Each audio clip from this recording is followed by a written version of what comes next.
Oke, hari ini saya akan menerangkan tentang cara mengontrol atau memonitoring tentang F&B produk cost ya. Jadi nanti kita di hotel itu atau di industri restoran pun atau fabrikasi makanan ada namanya bagiannya cost control, kerjanya itu untuk mengontrol cost-nya supaya tidak kebesaran atau lebih boros dan sebagainya ya. Jadi cost control adalah membantu para kepala departemen, dalam hal ini chef, atau membantu juga F&B manager atau GM pun sekalipun ya, misalnya di pabrik atau di restoran ataupun di hotel ya.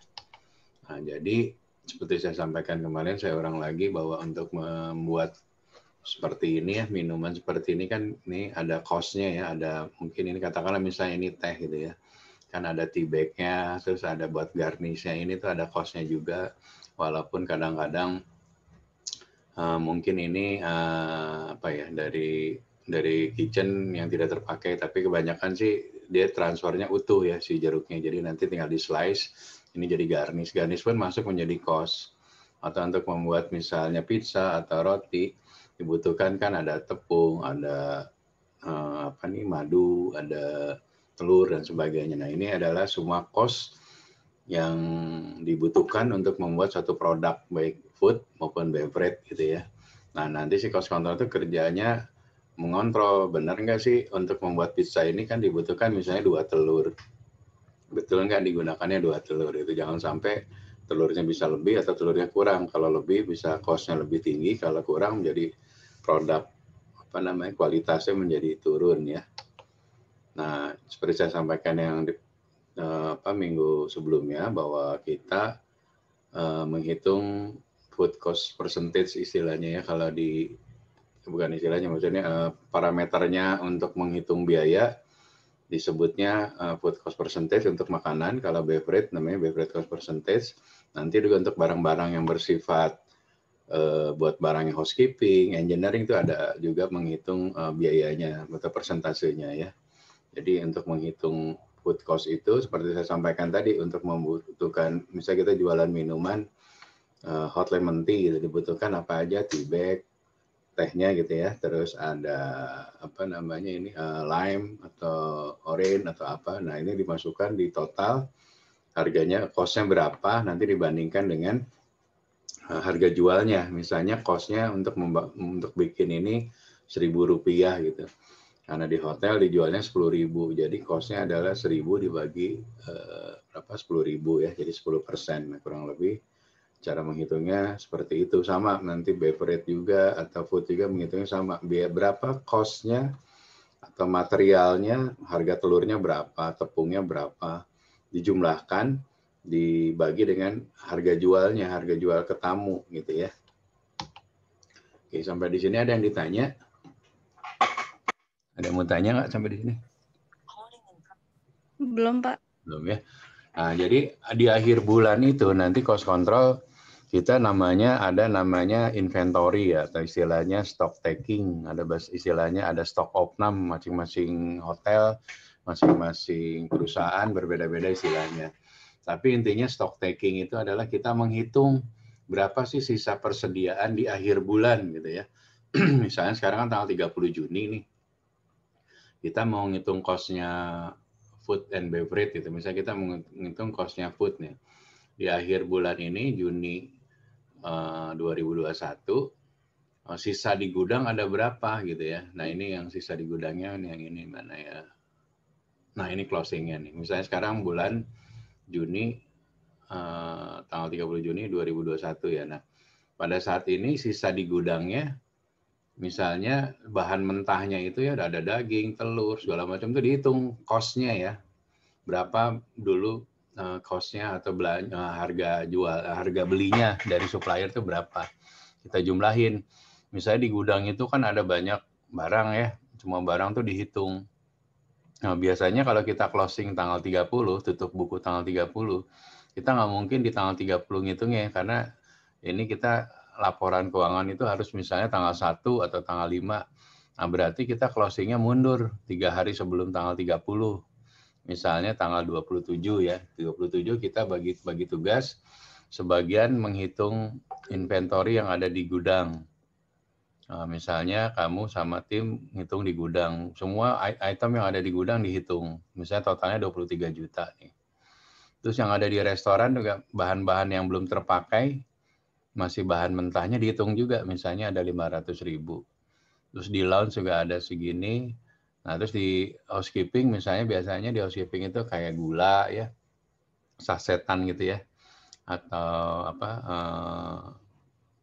yang buat amenities di kamar selain gula, terus ada apa kan ada gula putih, sugar brown, terus ada creamer dan sebagainya itu dihitung juga.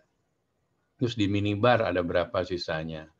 Nah, sisa dari tanggal 27 ini kita jumlahkan. Ini namanya persediaan yang masih ada pada akhir bulan senilai 26 juta.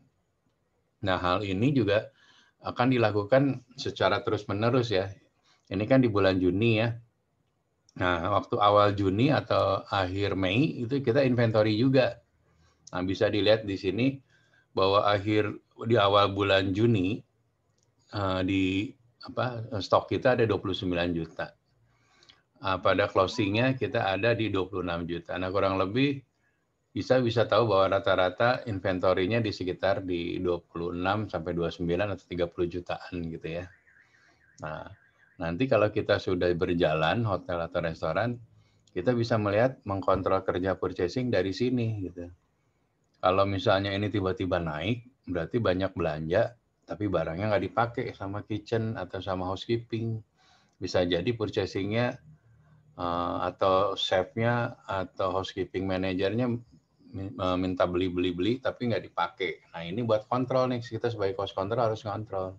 Jadi kalau kita lihat di sini kan setiap bulan berarti sekitar 29 atau 26 juta ya. Nah, ini buat kontrol kita. Nah, terus dari sini selama bulan Juni ini ternyata ada belanja nih, ada incoming stock atau belanja. Belanjanya ada yang langsung masuk ke gudang 25 juta, ada yang langsung ke kitchen 100 juta dan sebagainya. Jadi ini saldo awal ya hitungnya ditambah pembelian. Nah, nanti dikurangi dengan sisanya itu adalah bahan yang dipakai untuk jualan atau harga pokok penjualan ya COGS, tapi masih gross. Karena di hotel itu buat karyawan atau buat GM atau buat HOD kan makannya tidak bayar ya, tapi dia akan dihitung cost-nya. Misalnya saya sebagai GM, setiap hari kan saya in-house makan pagi, siang, malam gitu ya. Sama cost control tuh dicek dari bill-nya, walaupun nggak bayar, tapi bill-nya dihitung. Jadi selama 1 bulan, misalnya saya makannya 1 juta gitu, tapi karena dihitungnya cost-nya aja, misalnya cost bulan lalu 27%, berarti 1 juta dikali 27%, misalnya jadi 200.000 di sini. Nah, ini adalah cost makannya saya selama 1 bulan. Nah, ini harus dikurangin, karena ini kan nggak ada penjualannya ya, nggak ada revenue-nya gitu ya, nggak ada uangnya. Nah, itu nggak fair kalau dihitung jadi cost-nya kitchen, karena ini nggak ada revenue-nya gitu ya. Nah, ini item-item yang dikurangin.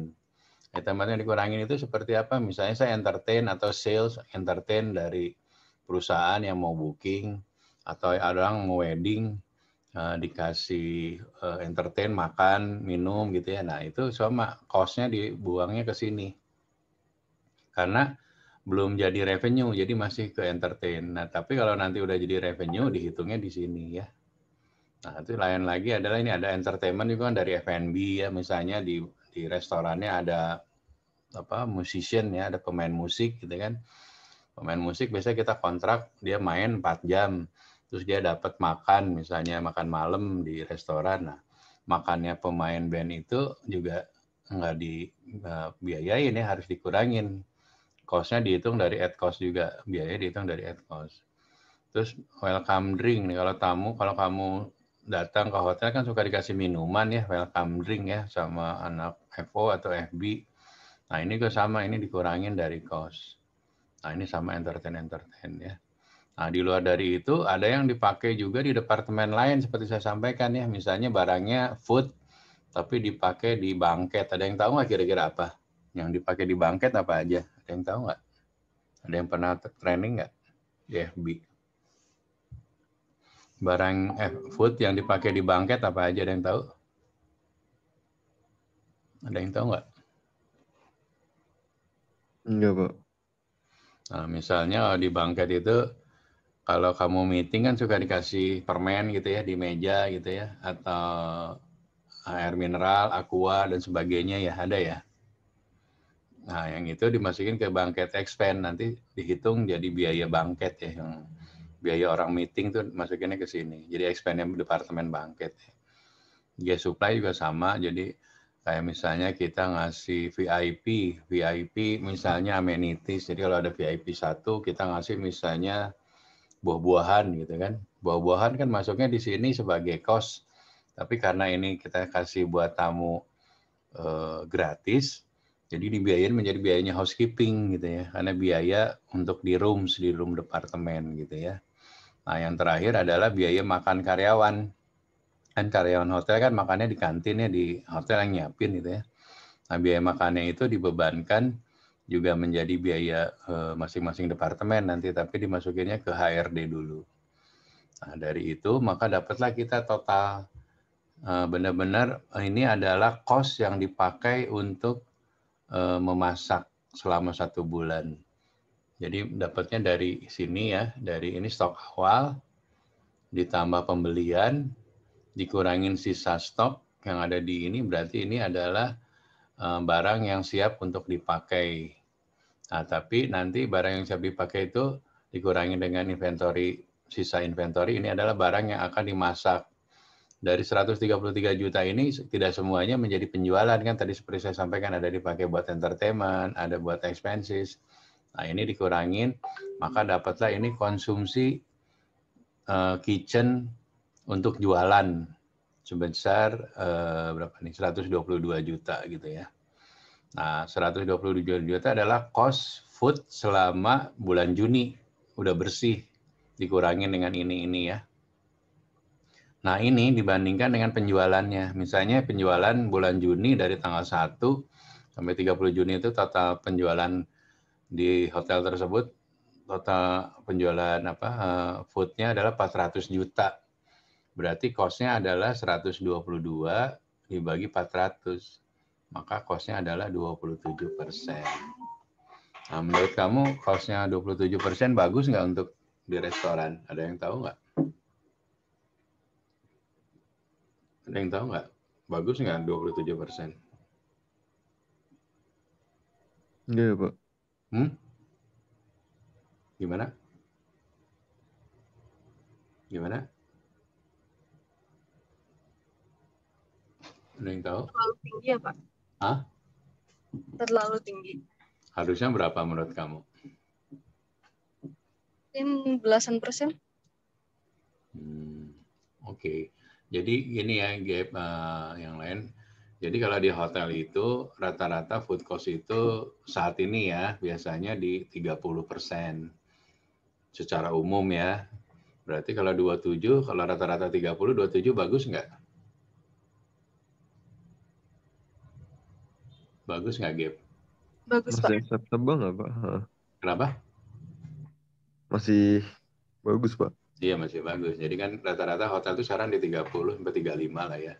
Ada juga yang 40. Tapi kalau kita ngambil secara rata hotel, ini masih bagus gitu ya. Tapi kita kadang-kadang kita lihat juga ya, masih banyak juga hotel yang cost-nya tinggi ya.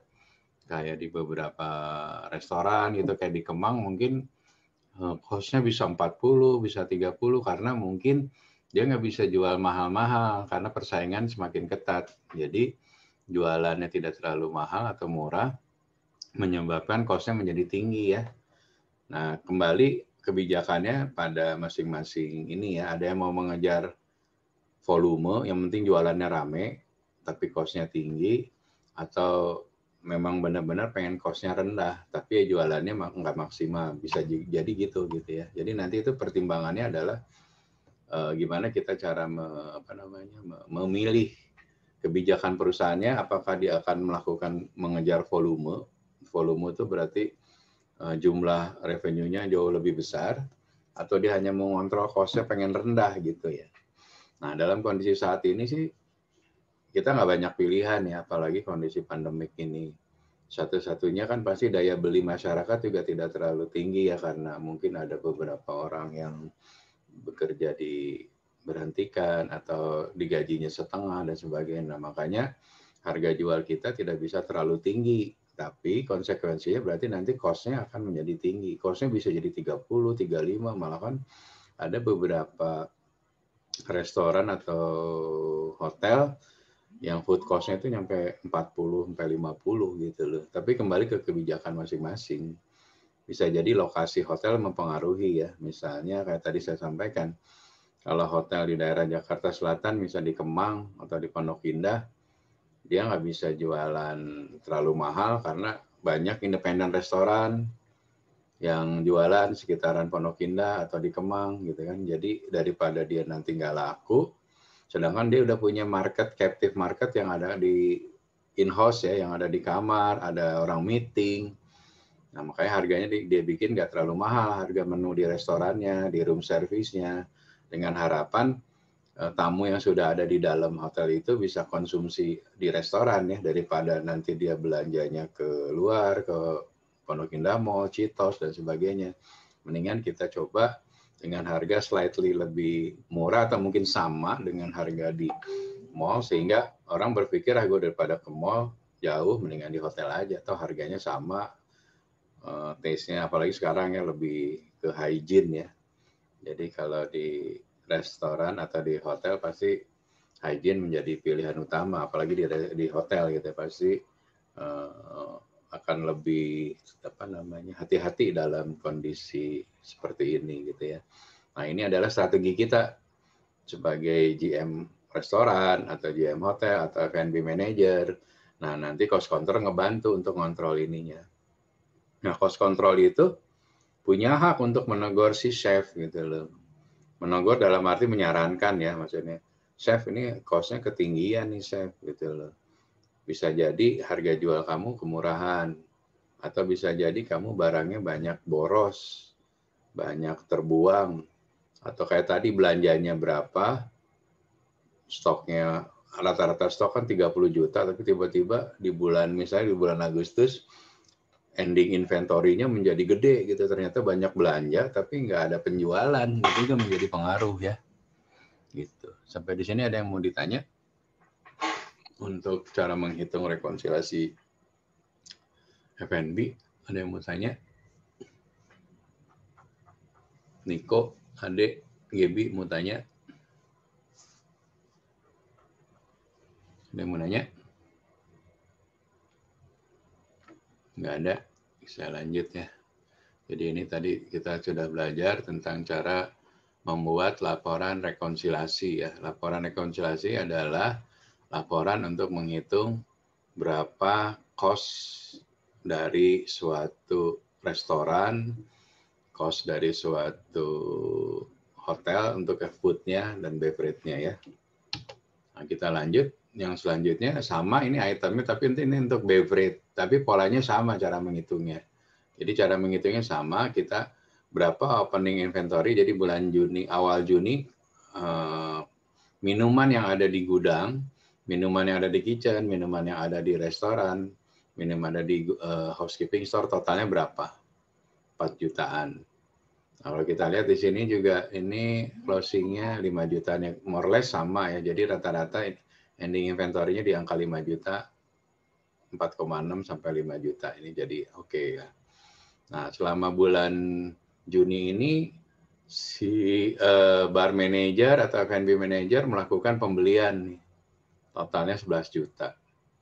Jadi saldo awal 4 juta, 4,6 ditambah dengan belanja 11,8 dikurangin dengan ending inventory, maka ini bahan yang bisa dipakai untuk dijual atau dikonsumsi ya. Nah, tapi seperti saya sampaikan, minuman pun sama, nggak semuanya ada nilai penjualan yang ada tidak ada harga jualnya, karena sebagian dipakai untuk kepentingan operasi back office misalnya ya, seperti ini NGGM Entertain ada minumannya, tapi bukan minuman alkohol ya, minumannya mungkin soft drink dan sebagainya. Terus ada entertainment dari departemen lain, totalnya segini. Nah ini ada barang juga yang jadi expand. Nah minuman yang jadi expand ke departemen, ada yang tahu nggak kira-kira apa nih minumannya nih? Ada yang tahu nggak?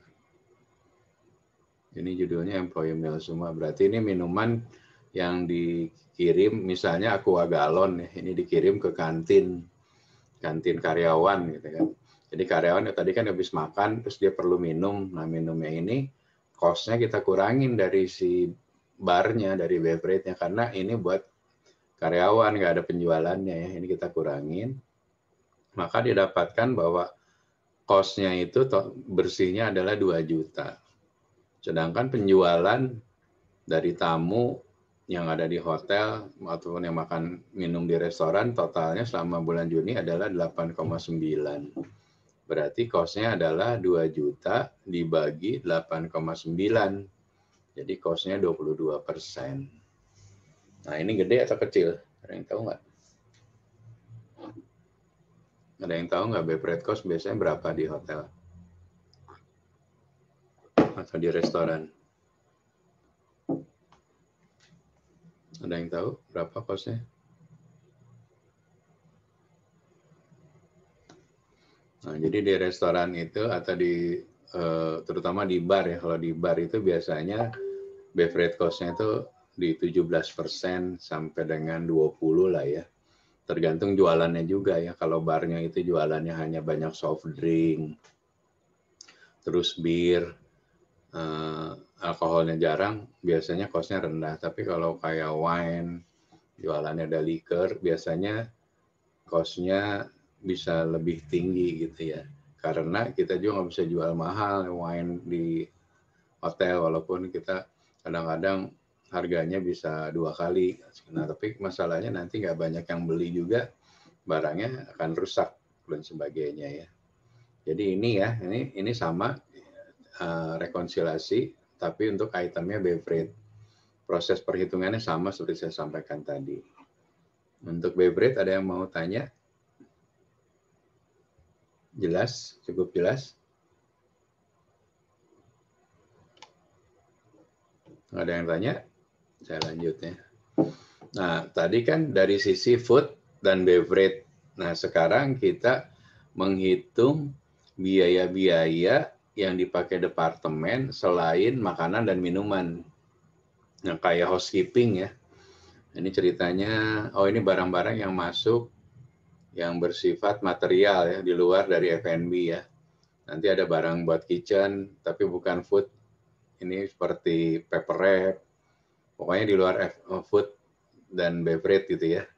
Terus ada peralatan kebersihan, peralatan laundry, supply untuk cetakan dan sebagainya. Nah ini semua juga sama, itu kerjanya cost control. Dia akhir bulan menghitung, waktu awal Juni di gudang ada 13 juta harganya. Harga dari satuan masing-masing ini dijumlahkan 13 juta. Selama bulan Juni ada pembelanjaan 65 juta.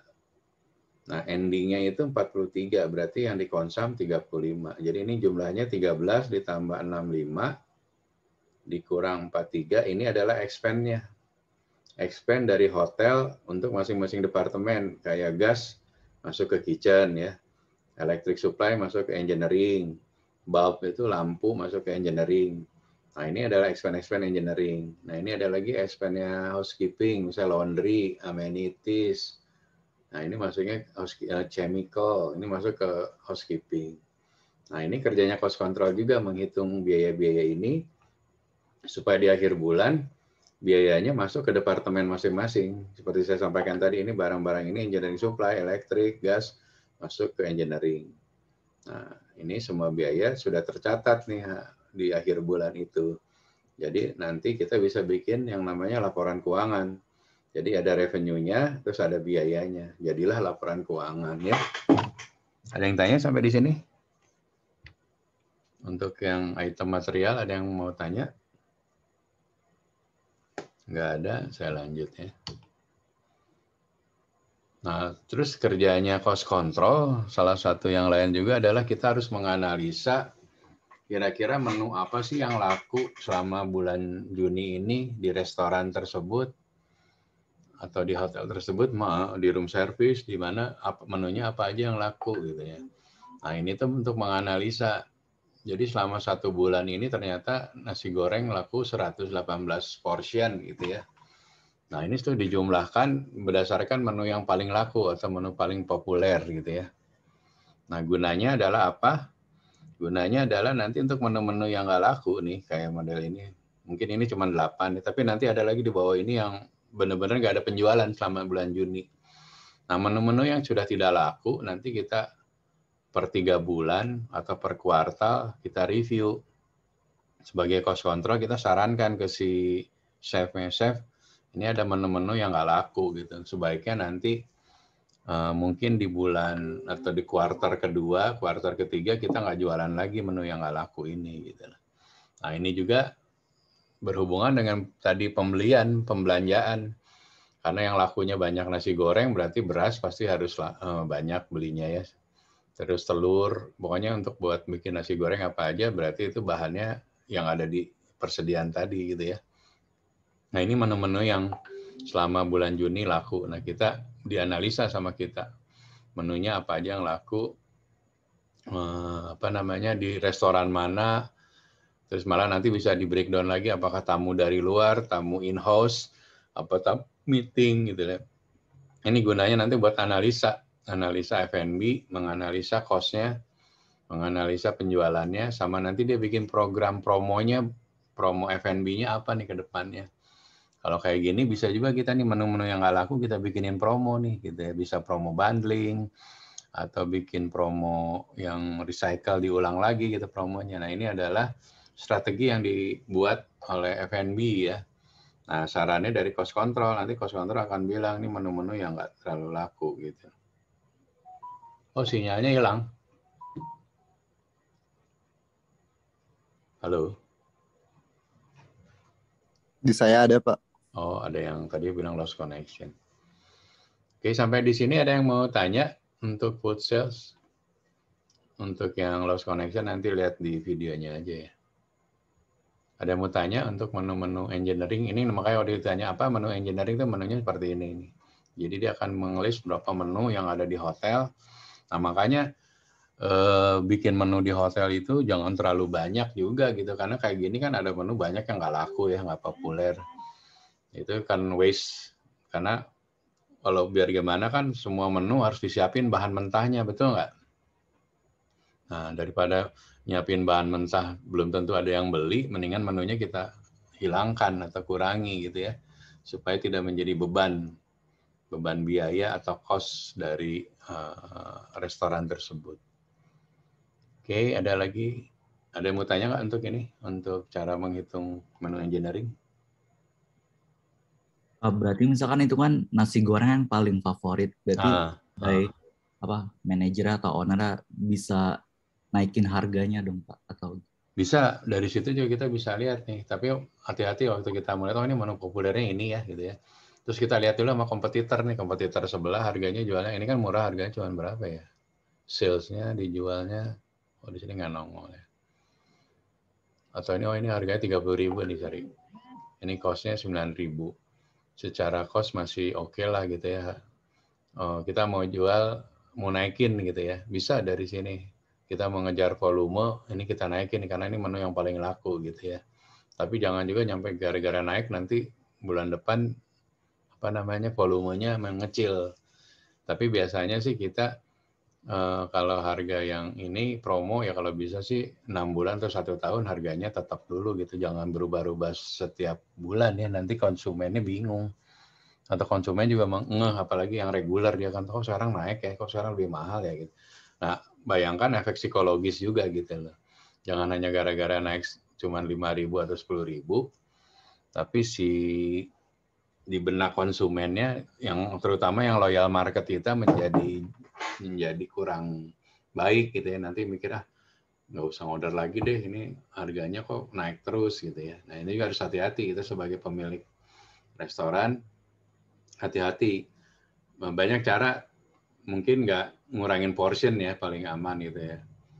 Harga tetap tapi portionnya kita kurangin. Jadi misalnya nasinya 200 gram jadi 180 atau 150. Tidak terlalu kelihatan efeknya langsung psikologisnya. Tapi kalau harga langsung naik kadang-kadang kalau kita biasa, kalau kita jadi regular satu restoran, udah biasa makan itu tiba-tiba harganya naik pasti ngeh kan. Karena kita biasa bayar 30.000 kok sekarang jadi 50 gitu. Harus berhati-hati intinya gitu ya. Ada lagi yang mau tanya? Kalau nggak ada, saya lanjut ya. Nah, yang kedua sama, ini tadi kan untuk item food, ini kita untuk item beverage. Kita juga sama, kita list down yang populer mana, yang slow moving mana gitu loh. Nah, yang populer ini sama seperti tadi, apakah kita mau naikkan, terlihat dari market juga gitu loh. Kalau memang udah punya regular guest yang kuat, kalau bisa sih jangan dinaikin dulu gitu loh. Dia khawatir nanti tamunya pindah gitu. Mendingan kita mainin portion aja dikurangin. Tapi kalau kayak minuman kan kayak yang botol ini nggak mungkin dikurangin ya. Paling yang dikurangin kayak yang koktail campuran ya, atau apa namanya, makanan. Tapi para peminum pasti tahu kalau portion dikurangin itu dia pasti merasakan ada perbedaannya. Itu juga harus berhati-hati kita sebagai bar atau sebagai F&B manager ya. Nah, selanjutnya saya lanjut. Waktu kita memasak itu atau ini pasti nggak semuanya bahan itu akan terpakai ya. Kayak misalnya 1 kilogram ayam kan ada fatnya ya, ada lemaknya, terus ada kulitnya atau kepalanya atau kakinya, itu kan nggak bisa dijual ya di hotel ya. Beda di restoran kaki lima mungkin ayam geprek mau bebas gitu ya. Tapi kalau di hotel dari ayam misalnya 1 kilo itu nanti yang bisa dipakai mungkin hanya tinggal 600 gram gitu. Nah, buangan itu disebutnya yield-nya gitu. Berapa sih yield-nya? Jadi dari 100 dari tadi sekilo ayam itu ternyata hanya 600 gram. Berarti buangannya tuh sekitar 400 gram gitu ya. Nah, itu namanya yield test. Nah, yield test itu disebutnya batcher test. Jadi kerjanya nanti tuh setiap kita ada vendor baru, misalnya ada vendor ngirimin sampel ayam gitu ya. Di hotel itu kan ada yang namanya batcher ya di kitchen itu yang kerjanya motong-motong daging gitu ya. Nanti si chef sama si batcher itu akan ngetes dari ayam yang dikirim oleh Sukanda Jaya gitu ya. Masuknya 1 kilo, setelah di trimming, dibuang lemaknya, dibuang tulangnya. Itu ternyata dari 1 kilo atau 1.000 gram hanya kepake tadi saya sampaikan misalnya 600, berarti ada buangannya 400 gitu. Nah, buangannya 400 itu kan secara cost dihitungnya 1.000 ya. Tapi yang kepake kan 600. Nah, nanti kerjanya batcher ini adalah untuk menghitung produk mana yang buangannya atau yield-nya yang paling kecil gitu. Nah, ini adalah untuk mengontrol juga. Cost control harus secara reguler bersama si chef, sama purchasing, sama batcher melakukan tes batcher namanya. Tes untuk menghitung berapa besar buangannya, portion buangannya gitu ya. Jadi untuk mengukur kualitas produk juga gitu loh. Kualitas produk dari supplier A ternyata buangannya lumayan gede tadi 400 gram ya. Tapi mungkin kita kalau pakai vendor lain ternyata dagingnya bisa kepake semua, hanya cuman sebagian paling 20% gitu ya. Nah, masing-masing ada kriterianya, masing hotel beda-beda. Masing-masing chef punya standarnya. Nanti biasanya kita bikin suatu agreement bersama. Oke, misalnya si chef maunya dari 100% ayam itu kiloannya kepake 90 gitu, sisanya buangannya 10%. Nah, kalau chef yang bagus, kayak lemak, tulang itu sama dia nggak dibuang tapi diolah misalnya jadi stok gitu ya, dari kaldu gitu ya. Secara hitungan dia cost-nya udah dimasukin ke yang ini kan ya. Tapi secara fungsinya sama dia masih bisa dipakai lagi gitu. Nah, berarti si chef itu pinter, dia bisa memanfaatkan 100% dari bahan yang masuk tidak menjadi semuanya terpakai. Nah, itu disebutnya batcher test ya. Di sini ada yang ditanya untuk batcher test? Nggak ada, saya lanjut ya. Nah, ini reducing the cost sales percentage, mengurangi harga pokok persentase biaya food cost gitu ya. Kita harus memastikan yang tadi ya, produk loss bisa dari bacar test ya tadi loss-nya. Tapi loss selain bacar test bisa juga tingkat kehilangan barang juga di kitchen. Mungkin ada anak-anak pada makan, masak sendiri, itu kan harusnya udah disediain di kantin ya, nggak boleh masak sendiri buat makan sendiri gitu ya. Terus untuk menghilangkan juga di bar juga, terus mengoptimalkan semua. Jadi semua yang tadi itu seperti si chef yang bagus, semua produknya menjadi bisa terjual atau bisa terpakai untuk dijual gitu ya. Oke, sampai di sini ada yang ditanya?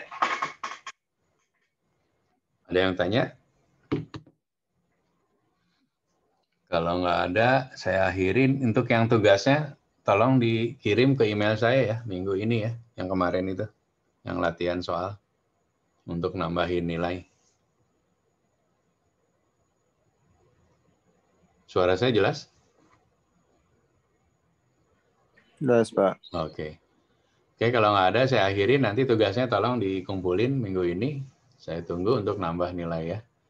Nanti ini rekamannya saya akan share di grup. Oke, terima kasih. See you Terima kasih, next week Pak. ya. Yuk. Makasih Pak. Yuk.